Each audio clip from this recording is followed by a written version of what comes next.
আসসালামু আলাইকুম প্রিয় শিক্ষার্থী, তৃতীয় শ্রেণীর বিজ্ঞান বিষয়ে সকলকে স্বাগতম। আশা করি সকলে ভালো আছো। তো আহ, এখন আমরা চতুর্থ অধ্যায়ের পদার্থ সম্পর্কে আমরা জানব। দেখো, বিজ্ঞান যদি তুমি অঙ্ক, গণিত, অঙ্ক, বিজ্ঞান, ইংলিশ, তাহলে খুবই ভালো তোমার পথ। অর্থাৎ এই সাবজেক্টগুলো তুমি যদি ভালো করে পড়ো, তো সামনের দিকে তুমি ভালো করে এগোতে পারবা, তোমার কোনো ল্যাঙ্গুয়েজ থাকবে না। ঠিক আছে? আমি বিশেষ করে বিজ্ঞানের কথা বলবো। বিজ্ঞান যদি তুমি ভালো করে জানো, তাহলে আজকে বিজ্ঞানের যুগ কী না করতেছে, কী হচ্ছে না হচ্ছে, যে কোনো একটা প্যাটার্নে, যে কোনো একটা বিষয়ে তুমি আগাইতে পারবা। সেজন্য আমি বলবো, বিজ্ঞান জানা প্রত্যেক স্টুডেন্টের দরকার আছে, মিনিমাম বিজ্ঞানটুকু। হ্যাঁ, বিজ্ঞানের জগৎটাকে তোমাদেরকে জানতে হবে, ভালো করে বুঝতে হবে। তো এখান থেকে যদি তুমি ভালো করে বুঝতে পারো, কথাগুলো খেয়াল করো, দেখো ভবিষ্যতে হায়ার এডুকেশন করতে গেলেও সেম জিনিসটা আসে ঘুরি ফিরি, কিন্তু হয়তো একটু বিস্তারিত থাকে। এটা আর কি আমরা দেখবো আজকে পদার্থ। ঠিক আছে? পদার্থ জিনিসটা কী এবং কাকে পদার্থ আমরা বলবো। আমাদের চারপাশে নানা রকম বস্তু রয়েছে বা আছে। বই, খাতা, কলম, চেয়ার, টেবিল, বালকোনা, পানি, বাতাস, মাটি, কীট পতঙ্গ, পশু পাখি ইত্যাদি, এগুলো সবই কিন্তু পদার্থ। কিন্তু সকল পদার্থ কি একই রকম? উত্তর হচ্ছে না। কারণ সবার অবস্থান সবার একই রকম না, গঠন একই রকম না। আচ্ছা, এখন মূল কথা হচ্ছে পদার্থটা কী। তো এখানে ছবিতে দেখাচ্ছি যে এটার একটা চিত্র আঁকি, ফুটবল এবং আর একটা হয়তো বা ক্রিকেট বল আঁকা হয়েছে, না কমলা লেবু এটা। তো পাশে ছবি দুটি লক্ষ্য করি, বস্তু দুটির কি কি বৈশিষ্ট্য আছে খুঁজে বের করি। দেখো তো, দুটার আকার কিন্তু একরকম না অনেকটা, এগুলোর মধ্যে মিলন। ঠিক আছে? আলোচনা করা। আচ্ছা, যাই হোক, এগুলো কিছু কথাবার্তা আমরা আসলে বলবো। দুটারই আকৃতি কিন্তু গোল, কমলা এবং ফুটবলের আকৃতি গোল। তো বলটা একটু বড়, কমলা একটু ছোট, দুটোরই কিন্তু ওজন আছে, এগুলো বর্ণ ভিন্ন। আচ্ছা, এবার আমাদের জানতে হবে পদার্থ কী। যার ওজন ও আয়তন আছে তাই পদার্থ। কিন্তু আরও আছে, যার ওজন আয়তন, যার ওজন আছে, ওজন ও আয়তন আছে এবং কিছু জায়গা দখল করে, সেটা হচ্ছে পদার্থ। কি বললাম? পদার্থ কাকে বলে? যার ওজন ও আয়তন আছে এবং কিছু জায়গা দখল করে। ওজন আয়তন থাকবে, কিছু জায়গা দখল করে, সেটা হচ্ছে পদার্থ। ওজন জিনিসটা কি? বিজ্ঞানের ভাষায় ফুটবল ও কমলা উভয় পদার্থ। পদার্থের ওজন আছে, কিছু পদার্থের ওজন বেশি আর কিছু পদার্থের ওজন কম, কিছু পদার্থ হালকা, কিছু ভারী। ঠিক আছে? যেমন তুলা, বাতাস, এগুলো হালকা পদার্থ। তো বেশি বা কম বলার ক্ষেত্রে তুলনা আসে। একটি ইটের ওজন তুলনায় পাথর ওজন বেশি হবে, বা একটা উড়োজাহাজের তুলনায় তার নগণ্য। এবার আমাদের আয়তন। আয়তন বিষয়টি কি? প্রায় সব পদার্থের আয়তন আছে। এর মানে অর্থ হলো পদার্থ জায়গা দখল করে, না হলে কিন্তু তার আয়তন থাকবে না। আয়তন আসে বিধায় শুরুর দিকে সে জায়গা দখল করে। কারণ না, আয়তন হচ্ছে তিনটা প্যারামিটার থাকবে, দৈর্ঘ্য থাকবে, প্রস্থ থাকবে এবং উচ্চতা। তিন দিকেই কিন্তু থাকে। এই যে আয়তন লিখতে গেলে আমাদের প্রথমে এদিকে থাকবে, তারপর হচ্ছে এই যে দৈর্ঘ্য, এরপর হচ্ছে প্রস্থ, এরকম প্রস্থ আমরা দিচ্ছি, এরপর এখানে হাইট, উচ্চতা। ঠিক আছে? বা একটা বক্স যদি আমরা বানাই,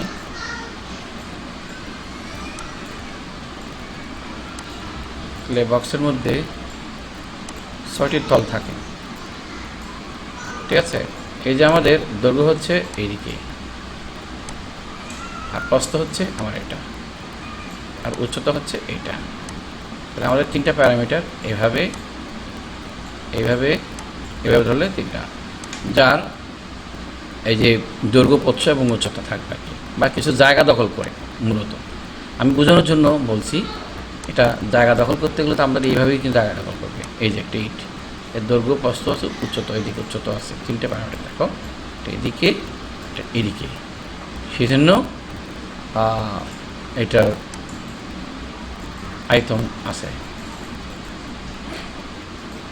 লিখছি যেমন এটা এদিকে, ইটের এদিকে এদিকে তিনটা আকৃতি দেখাচ্ছে এখানে। এটা আয়তন দখল মানে জায়গা দখল করছে, সেজন্য এটা হচ্ছে আয়তন। কিছু পদার্থ কম জায়গা দখল করে সেগুলো আয়তন কম আছে। আচ্ছা,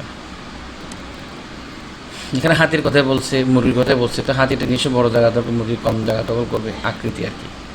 পদার্থের আয়তন খুবই গুরুত্বপূর্ণ একটা বিষয়, তাই না? তো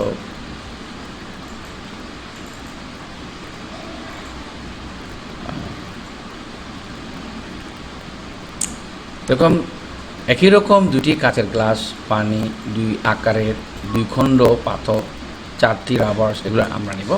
তার আয়তন সম্পর্কে মানে কীভাবে আমরা আরও ধারণা নিতে পারি, সেজন্য প্রথমে যা করতে হবে এই পরীক্ষাটার জন্য, এই যে এখন যখন এই পাথরের টুকরাগুলো আমরা এখানে দিব, পানি দেখবে যে এখান থেকে উপরে উঠে আসবে। কারণ কি, ওই নিচে কি করবে, পাথরের বড় পাথরটা বেশি জায়গা দখল করবে, বেশি জায়গা দখল। আর ছোটোটা যদি আমি এখানে ছোটোটা ফেলতেছি, ছোটো পাথরটা, তখন এখান থেকে পানি হয়তো একটু কম উঠবে, কারণ এর আকার আয়তন হচ্ছে ছোটো, এর আয়তন হচ্ছে বড়। সে বড় জায়গা করলে সেখান থেকে পানিগুলো উপর দিকে চলে আসবে। আচ্ছা, তো গ্লাস দুটি একইভাবে পানি দিয়ে অর্ধেক পরিপূর্ণ করি, উভয় গ্লাসের পানির উচ্চতা একই যেন থাকে আর কি। তাহলে গ্লাসে পানির স্তর যে উচ্চতা আছে সেখানে একটি রাবার স্ট্যান্ড আটকায়, রাবার ব্যান্ড আটকায়, কিংবা একটি চক বা মার্কার দিয়ে দাগ দিয়ে চিহ্নিত করে দিলাম। আমরা এখন চিহ্নিত করে দিলাম এখানে। তো এখন ছোটো একটি পাথর ফেলি, এই গ্লাস আমরা ছোটোটি ফেলছিলাম, ঠিক আছে? তো উভয় গ্লাসে লক্ষ্য করি এবং মানে একটাতে বড় পাথর, একটাতে ছোটো পাথর নিক্ষেপ করলাম। এরপর তোমরা লক্ষ্য করবে যে কোনটার গ্লাসের পানি উপর দিকে বেশি। দেখা যাচ্ছে বড় পাথর যেখানে রাখছি সেই পাথরটা পানি উপর দিয়ে, কারণ বড় পাথর জায়গা বেশি দখল করবে, ঠিক আছে? তো যে বলা যায় বড় পদার্থ জায়গা বেশি দখল করে, এখান থেকে আমরা সে প্রমাণটা পেলাম আর কি। প্রথম আমাদের ছিল এটা, এরপরে এটাতে ছোটো পাথর ফেলা হলো, এটাতে একটু বড় পাথর ফেলা হলো, এই কারণে তার আয়তনটা উপর দিকে উঠে আসছে। আমি যেটা বলছিলাম সেটা, এটা আমাদের প্রথম অবস্থা ছিল, এটা দ্বিতীয় অবস্থা, তো এটা আমাদের তৃতীয় অবস্থা, তার মানে এটা বড় হলো এটা। এবার আর একটা বিষয় আমরা লক্ষ্য করব, এই যে বায়ু এক ধরনের পদার্থ, সেটা কিভাবে কাজ করে। দুটো বল নিলাম, একটাতে বাতাস নাই, আরটাতে বাতাস দ্বারা পরিপূর্ণ করলাম আমরা। এখন দেখো বাতাস যেটাতে নাই সেটা একদম কী হয়ে গেছে, সংকুচিত হয়ে গেছে। যখন আমরা বাতাস দিয়ে ফুল করলাম, দেখো গুল গাছ ওর দিকে বাতাসে পুরো আয়তন দখল করে আছে। তাহলে এটা নিয়ে চাইলে আমরা করতে পারি, ওকে? তাহলে ফু দিয়ে বেলুনটি ফুলাই, বেলুনের আয়তন কী পরিবর্তন হচ্ছে, বেলুনও সেম। তো বেলুন প্রথমে একদম বেলুন যখন নিবাত তখন কি ওখানে কিছু নেই, ছোটো একটা জিনিস, যখন বাতাস দা পরিবর্তন অনেক বড় হয়ে যাচ্ছে, বাড়িয়ে যাচ্ছে, ঠিক আছে? আচ্ছা, তো বাতাস ভরলে কি হয়, বেলুনের আয়তন বেড়ে যায়, বাড়ে। ফুটবল কি ভারী হয়ে যায়? হ্যাঁ। এখানে ফলাফলটা কি আমাদেরকে দিতে হবে? হ্যাঁ, দিতে হবে। হ্যাঁ,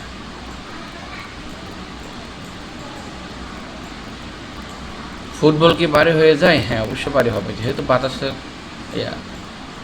বাতাসের পূরণ না। ফুটবলের আয়তন কি বেড়ে যায়? হ্যাঁ,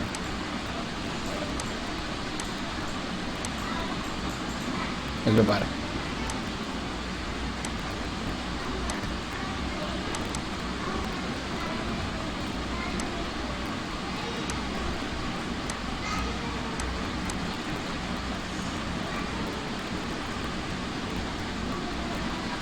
পাম্পের সাহায্যে বলটি বাতাস ভরার পরে বলের ওজন ও আয়তনের পরিবর্তন হচ্ছে কিনা আমরা লক্ষ্য করি, সেটা। এটা যদি আমরা লক্ষ্য করি তাহলে আমরা বুঝতে পারবো ওজন আয়তন আছে, এগুলো বুঝে যাবে, এতে বুঝতে পারি আমরা এটা পদার্থ। একটি বেলুনের এক্সপেরিমেন্টও আমরা বলেছি কীভাবে কী করবা, ছোটো থেকে এটা বেলুনের আয়তনটা বড় হয়ে যাচ্ছে। এবার আমরা দেখব হচ্ছে পদার্থের আকৃতি মানে শেপ, আকৃতি কী। এক এক ধরনের পদার্থর আকৃতি এক এক রকম। যেমন এটা হচ্ছে ঘনবস্তু, এটা কি ঘনবস্তু, এটা 6টি তল বা পৃষ্ঠ রয়েছে, এটা ঘনবস্তু, তাই না? সেজন্য এটা ঘনবস্তু বলা হয়। এই যে একটি, তারপর হচ্ছে দুইটি, তিনটি, চারটি, পাঁচটি, ছয়টি, ছয়টি তল থাকবে এটা, এই জন্য ঘনবস্তু বলা হয়, কিউব বলা হয়। এটা গোলকীয় বস্তু, বেলুনাকার বলা হয়, যেমন গ্লাসটা যেটা থাকে। হ্যাঁ, এটা ফানেল আকৃতি বা শঙ্কু আকার বলা হয়। বেলুন আকার হচ্ছে এটা, এই যে মোচক বা ফানেল আকার। এই যে এটা হচ্ছে আমার বেলুন আকৃতি, গোলাকৃতি। এটা কিন্তু আমার ঘনাকৃতি অংশ। এগুলোর সাথে তুলনা করা হলো, আকৃতিগুলো আমরা চিনলাম। বিভিন্ন ধরনের পদার্থের আকৃতি ভিন্নতা কারণ, প্রথমত আমাদের এক্সপেরিমেন্টের কাজ করতে হবে ইরেজার ও পানি আকৃতি করা। একটি ইরেজার, পানি, কয়েকটি বিভিন্ন আকৃতির বাটি বা পাত্র এবং পানির গ্লাস নিতে হবে। একটি পাত্রে ইরেজার নেই, ইরেজার আকৃতি কেমন পর্যবেক্ষণ করে এখানে লিখতে হবে। ঠিক আছে, এখন ইরেজারটিকে বিভিন্ন পাত্রে নিয়ে পর্যবেক্ষণ করি, ইরেজারটির আকৃতি কোনো পরিবর্তন হয়েছে কিনা খাতায় লিখি। তাহলে এখন একটি গ্লাসে কিছু পানি নেই, পানির আকৃতি কেমন দেখতে পাচ্ছি। এখন ভিন্ন ভিন্ন কয়েকটি পাত্রে গ্লাসে পানি ঢেলে দেখি পানির আকৃতি কোনো পরিবর্তন দেখা যায় কিনা লিখে রাখি। হ্যাঁ, তাহলে আমাদের কী করতে হবে, কয়েকটি বিভিন্ন আকৃতির বাটি বা পাত্র এবং পানির গ্লাস। ইরেজার পাত্র 1, পাত্র 2 মন্তব্য করতে হবে, পানি। ঠিক আছে, পর্যবেক্ষণ করে এখানেও পাত্র 1, পাত্র 2, এগুলো আমাদেরকে করতে হবে। তাহলে কী হচ্ছে, পাত্র 1-এর মধ্যে কী চেঞ্জ হচ্ছে, এই কাজটা আমাদের লিখতে হবে। তো এই এক্সপেরিমেন্ট থেকে আমরা কি জানবো, প্রথমে ইরেজার যখন একটা পাত্র আমরা নিব, ইরেজারের নির্দিষ্ট যে আকৃতিটা আছে সেটা কোনো পরিবর্তন হয়নি, পরিবর্তন হবে না, কারণ নির্দিষ্ট আয়তন আছে।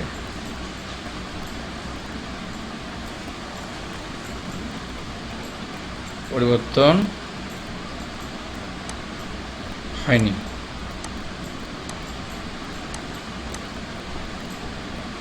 এখানেও পরিবর্তন হয়নি,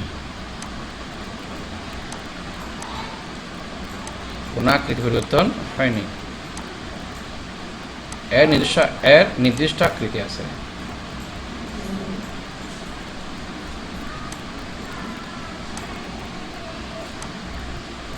নির্দিষ্ট কি আছে, আকৃতি আছে।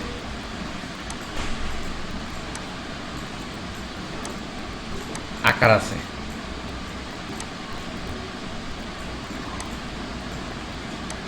নির্দিষ্ট আকৃতি আছে, কিন্তু দেখো পানির কিন্তু নির্দিষ্ট কোনো আকৃতি নাই, পরিবর্তন হবে। প্রথম পাত্র পরিবর্তন হয়ে গেছে,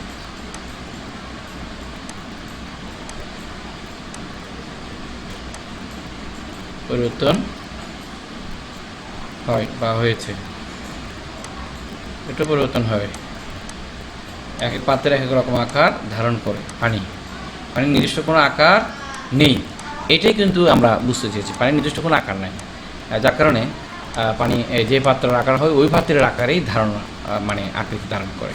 আর ইরেজারের নির্দিষ্ট আকার আছে, সে যেখানে রাখা হয় না কেন সেই তার আকার আকৃতি সেম থাকে। ওকে, এটা আসলে তোমাদেরকে তাই বলা হচ্ছে। এবার আমরা জানবো পদার্থের অবস্থা কেমন। তোমরা কি জানো পদার্থের কিন্তু অবস্থা আছে, কেমন অবস্থা আমরা চলো একটু দেখি।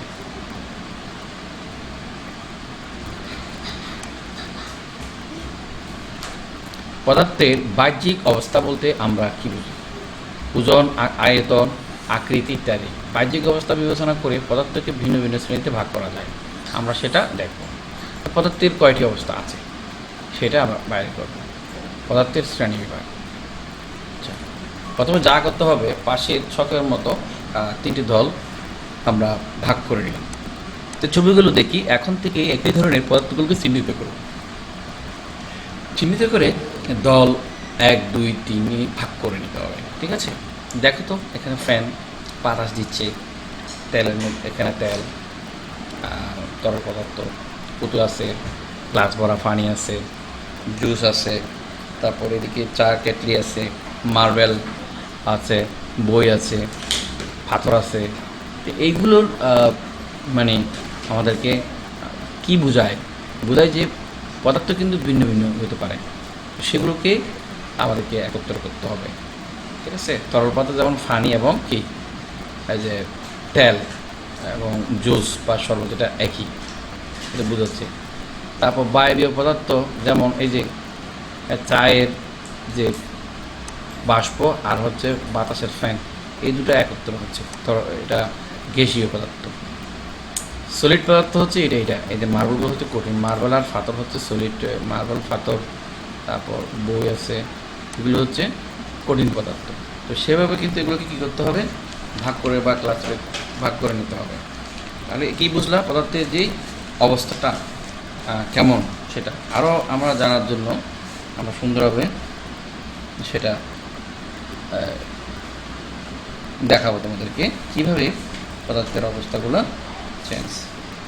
তো এখন আমাদের যেটা আমি বলতে চাইছি, এই এগুলোকে আলাদা আমরা যখন করি, কোনগুলোকে দল একে ভাগ করবো, তাই না?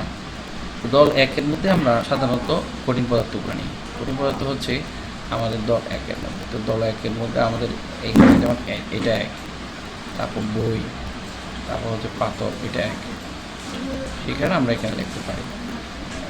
তারপর দল দুইয়ের মধ্যে আমরা লিখতে পারি তরল পদার্থগুলি, এটা হচ্ছে 2 নম্বর দল, এটাও 2, এটাও 2, ঠিক আছে, এটা এক ছিল। তারপর আটা হচ্ছে গ্যাসীয় যেটা, সেটা হচ্ছে 3, এটা বাষ্প, এটা 3।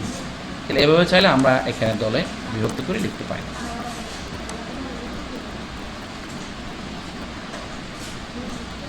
হ্যাঁ, এবার আমরা আসল বিষয়ে একটু আসব। পদার্থের অবস্থা সম্পর্কে আমরা একটু বিস্তারিত ধারণা দেখো। প্রথমত একটা পরিবেশে পানির বিভিন্ন অবস্থাটা আমরা দেখব। যেমন একটা বরফ বা যদি তুমি নিয়ে থাকো, বরফটা প্রথমত শক্ত অবস্থা থাকে, বাতাসের সংস্পর্শে রাখলে বা তাপ দিলেই সেটা কী হচ্ছে, গলে গিয়ে আবার পানি হচ্ছে। একটি পাত্রে কয়েক টুকরা বরফ নিই, এই পরীক্ষাটা তোমরা করতে পারো। 15 থেকে 20 মিনিট ধরে বরফগুলো লক্ষ্য করবা কী হচ্ছে। এখন বরফগুলো তাপ দিই, তাপ যখন দিবা বরফগুলো তাপ দিই, তো তাপ দিতে থাকলে শেষ পর্যন্ত কী হয় এগুলো লিখব। এরপর পাত্রে আরও তাপ দিতে থাকি, কী দেখতে পাচ্ছি, পাত্রের উপর একটি শুকনো চামচ ধরি, চামচটি সরিয়ে এনে ঠান্ডা হতে দেব। আচ্ছা, তাহলে এখানে বাষ্প আসবে আর কি, ঠিক আছে, হাত দিলেও বুঝে যায় বাষ্প। অ্যাকচুয়ালি এটা গলে কী হয়ে যাবে, বাষ্প হয়ে যাবে। বেশি তাপ দিলে গলে বাষ্প হয়ে যাবে। প্রথম তরল হবে, তরল থেকে এটা বাষ্প হয়ে যাবে। পানির যে অবস্থা হচ্ছে 3টা, এটা হচ্ছে কঠিন, তারপর একটা হচ্ছে তরল। কঠিনকে একটু তাপ দিলে এটা তরল হবে, তরল করে নিতে হবে। তারপর আবার হয়ে যাবে এটা গ্যাসীয় বা বায়বীয়, উড়ে যায়, যেহেতু উড়ে যাবে, গ্যাসীয় বা বায়বীয়। আচ্ছা, এই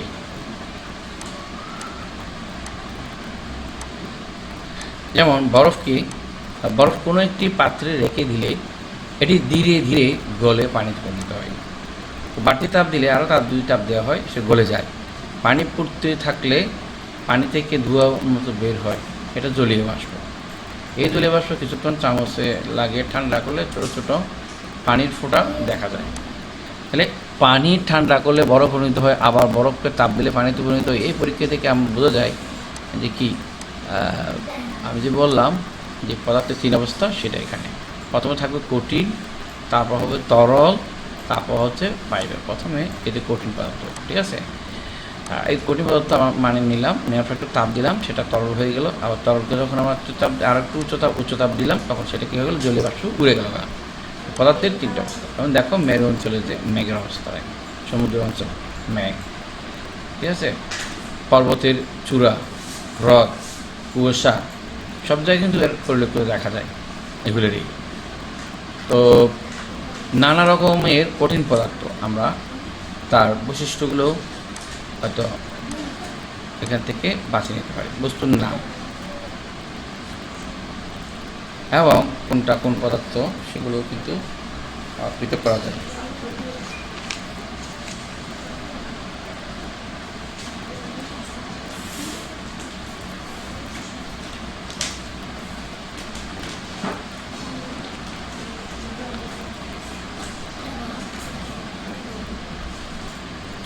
এখানে যে বস্তুগুলো দেখতে পাচ্ছি আমরা কি কি পাচ্ছি একটু যদি দেখো, প্রথমটা হচ্ছে পেন্সিল। তাহলে এটার বৈশিষ্ট্য কি, পেন্সিলের বৈশিষ্ট্য কি?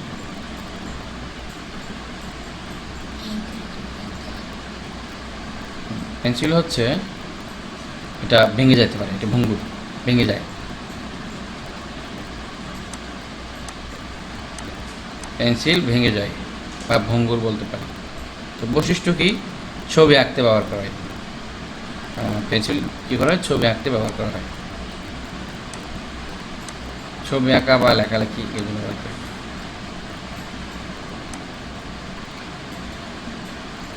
ছবি আঁকা, ওকে।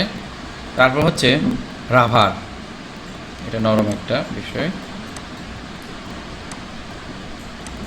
তো এটা হচ্ছে নরম।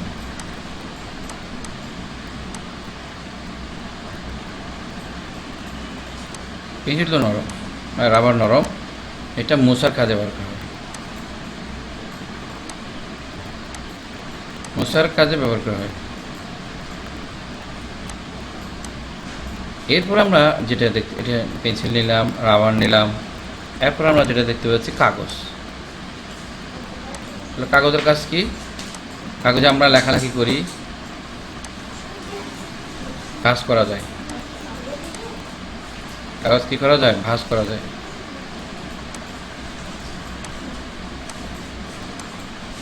কাগজ ভাঁজ করা যায়, এটা আমরা লেখালেখি করি।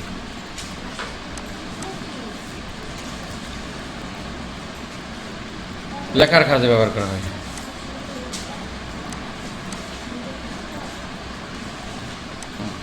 এরপরে আমরা পরোটা যেটা দেখতে পারি সেটা হচ্ছে প্লাস্টিকের জগ।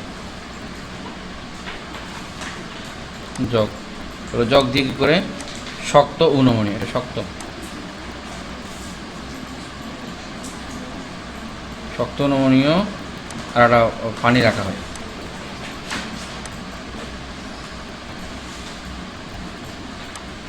পানি রাখার কাজে ব্যবহার করা হয়। এরপর হচ্ছে আমাদের বিভিন্ন ধাতব বস্তু আঘাতে ঝনঝন করে, শব্দ করে, বিভিন্ন ধরনের। এই যে এইটা পদার্থের বস্তু, যেটা এটা ধাতব পদার্থ। আমরা এখন দেখতেছি এটা ধাতব পদার্থ, ধাতব পদার্থ যেটা এই শব্দ করে, আঘাতে কি করে? শব্দ করবে।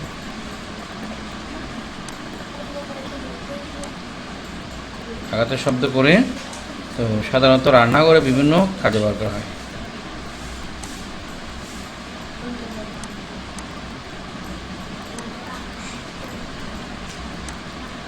রান্নাঘরে এসব পাত্রগুলো দরকার হয়।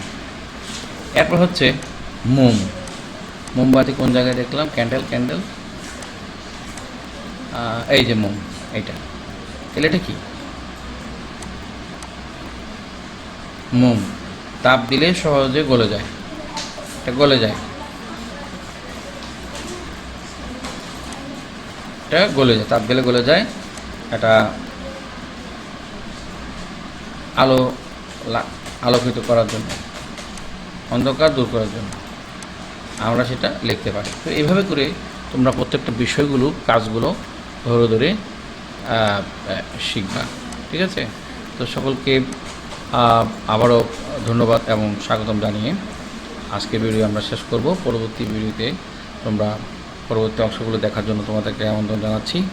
ভিডিওটা ভালো লেগে থাকলে শেয়ার করে পাশে থাকবি। দেখো, প্রত্যেকটা বিষয় যদি শুরুর দিকে যদি বুঝে দাও তাহলে তোমাদের জন্য কোনো অসুবিধা হবে না। আমরা প্রতিটা বিজ্ঞানের প্রত্যেকটা টপিক যদি ভালো করে বুঝি না, তাহলে অনেক কিছু তোমরা এখান থেকে শিখতে পারবে। সকলে ভালো থাকবে, সুস্থ থাকবে।